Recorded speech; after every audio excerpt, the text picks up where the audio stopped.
Palakkad Bharatiya Janata party ദേശീയ ജനാധിപത്യ സഖ്യം വിജയിക്കാൻ കഴിയുമെന്നുള്ള പ്രതീക്ഷയിൽ തന്നെയാണ് മത്സരിച്ചത്.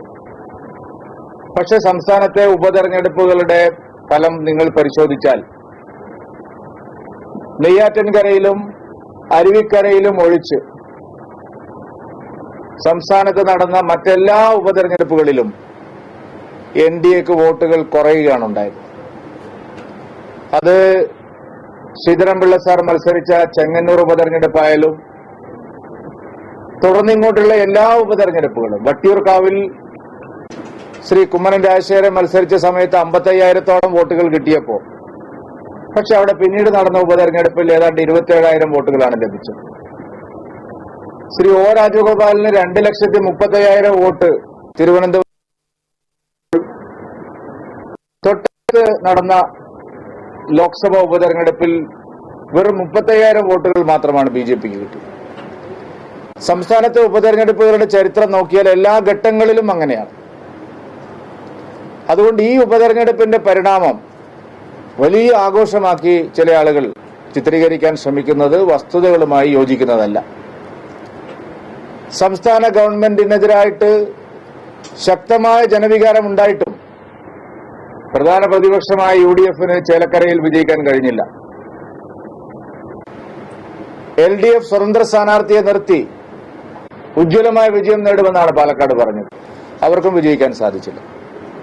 ചേലക്കരയിൽ ഞങ്ങളെ സംബന്ധിച്ചിടത്തോളം കഴിഞ്ഞ നിയമസഭാ തെരഞ്ഞെടുപ്പിന് ലഭിച്ചതിനേക്കാൾ 10,000-ലധികം വോട്ടുകളുടെ ഉജ്ജ്വലമായിട്ടുള്ള മുന്നേറ്റം ഉണ്ടായിരിക്കും. പാലക്കാട് ഏതാനും ചില വോട്ടുകളുടെ കുറവ്. കഴിഞ്ഞ പ്രാവശ്യം ഈ ശ്രീധരൻ സാർക്ക് ലഭിച്ച 50,000 എന്നുള്ള കണക്കിൽ പിന്നീട് നടന്ന ലോക്സഭാ തെരഞ്ഞെടുപ്പിൽ അതിൽ നിന്ന് താഴോട്ട് പോവുകയുണ്ടായി. കാരണം ശ്രീധരൻ സാർക്ക് ലഭിച്ച വോട്ടുകൾ എല്ലാം പാർട്ടി വോട്ടുകളാണെന്ന് ആരും തന്നെ കണക്കാക്കുന്നില്ല. പക്ഷെ കഴിഞ്ഞ ലോക്സഭാ തെരഞ്ഞെടുപ്പിൽ ഞങ്ങൾക്ക് ലഭിച്ചത് രാഷ്ട്രീയ വോട്ടുകളാണ്. ആ രാഷ്ട്രീയ വോട്ടുകളിൽ നിന്ന് ചെറിയൊരു ശതമാനം വോട്ടിന്റെ കുറവ് പാലക്കാട് മണ്ഡലത്തിൽ ഉണ്ടായിരിക്കുന്നു. സ്വാഭാവികമായും ഉപതെരഞ്ഞെടുപ്പിൽ സംഭവിക്കുന്ന ഒരു കാരണമാണ് അതെങ്കിലും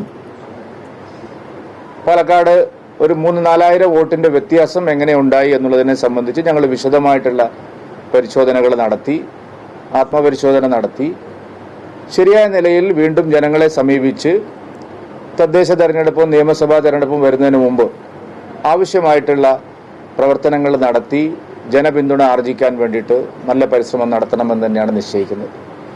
ഈ ഉപതെരഞ്ഞെടുപ്പ് ഫലം കേരളത്തെ സംബന്ധിച്ചിടത്തോളം ഒരു രാഷ്ട്രീയ മാറ്റവും ഉണ്ടാക്കുന്നതല്ല.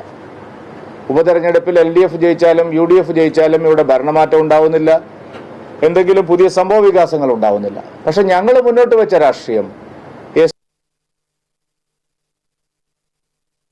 ഫ്രണ്ടിനെ അടക്കം കൂട്ടുപിടിച്ച് UDF നടത്തിയ പരിശ്രമങ്ങൾ, അതിനെ പ്രതിരോധിക്കാൻ LDF നടത്തിയ വർഗീയ പ്രചാരണങ്ങൾ, ഇതിനെല്ലാം ശരിയായ നിലയിൽ തെരഞ്ഞെടുപ്പിൽ ചർച്ചയാക്കാൻ ഞങ്ങൾ ശ്രമിച്ചിട്ടുണ്ട്.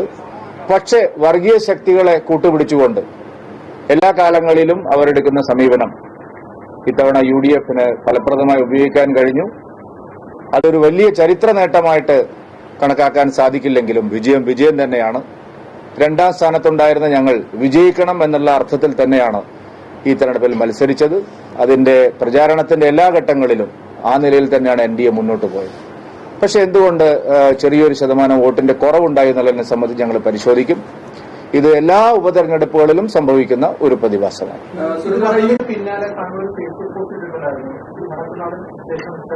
ആദ്യത്തെ തെരഞ്ഞെടുപ്പിന്റെ കാലത്ത് എല്ലാ പാർട്ടികളും അങ്ങനെ തന്നെയല്ലേ? നിങ്ങൾ ഗോവിന്ദൻ എന്താണ് പറഞ്ഞത്? ഗോവിന്ദൻ പറഞ്ഞത് സരി ജയിച്ചു എന്നല്ലേ പറഞ്ഞത്? ഞാൻ പറയുമ്പോൾ മാത്രം എന്താണ് 400 പാറെന്ന് ഞങ്ങൾ പറഞ്ഞിട്ടില്ല. അത് എല്ലാ തെരഞ്ഞെടുപ്പിലും അങ്ങനെയാണ്. അത് തെരഞ്ഞെടുപ്പിൽ ജനങ്ങളുമായിട്ട് സംവദിക്കുന്നവരെല്ലാവരും ചേലക്കര പിടിച്ചടക്കുന്നല്ലേ സുധാകരനും VD സതീശനും പറഞ്ഞു. എന്റെ കാര്യത്തിൽ മാത്രം എന്താണ് തെരഞ്ഞെടുപ്പിൽ പ്രതീക്ഷിക്കുന്നത് പോലെ വിജയം ഉണ്ടാകാതിരിക്കുക, വോട്ട് കുറയുക എന്നൊക്കെയുള്ള സ്വാഭാവികമാണ്. പക്ഷേ നമ്മൾ അതിനുവേണ്ടി പറയുന്ന ന്യായങ്ങൾ കൺവിൻസിംഗ് ആയിരിക്കണം. ഇപ്പോൾ ബൈ ഇലക്ഷനിൽ ഒ രാജഗോപാൽ മത്സരിച്ച അരുവിക്കരയും നെയ്യാറ്റിൻകരയും ഒഴികെ എല്ലായ്പ്പോഴും കുറഞ്ഞിട്ടേ ഉള്ളൂ എന്ന് പറഞ്ഞു. ചേലക്കരയിൽ കൂടിയില്ലേ? തൊട്ടടുത്ത മണ്ഡലമല്ലേ? 9,900-ഓളം 9,600 വോട്ട് കൂടി. ഇനി കോന്നിയിൽ ഉപതെരഞ്ഞെടുപ്പിൽ സുരേന്ദ്രൻ മത്സരിച്ചതാണ്. അതിന് തൊട്ടു മുമ്പ് നടന്ന നിയമസഭാ തെരഞ്ഞെടുപ്പ് വെച്ച് നോക്കിയാൽ കോന്നി ബൈ ഇലക്ഷനിൽ വോട്ട് കൂടി. ലോക്സഭയിൽ മത്സരിച്ചതിന് ആനുപാതികമായിട്ട് ഉണ്ടായില്ലെങ്കിൽ പോലും. പിന്നെ ശ്രീധരൻപിള്ളയുടെ കാര്യം അദ്ദേഹം പറഞ്ഞ് ശരിയാണ്. എനിക്ക് തോന്നുന്നു 46 എന്നുള്ളത് 39-ലേക്ക് അല്പം കുറഞ്ഞിട്ടുണ്ട്. അപ്പം ഉപതെരഞ്ഞെടുപ്പുകളിൽ വോട്ട് കൂടുകയില്ല എന്ന് പറഞ്ഞാൽ ഈ തെരഞ്ഞെടുപ്പിൽ ഉപതെരഞ്ഞെടുപ്പ് നടന്ന 2-1 10,000 വോട്ട് കൂടിയിടത്താണ് 10,000-ൽ കൂടുതൽ അപ്പുറത്ത് കുറഞ്ഞത്. അതെ അതെ.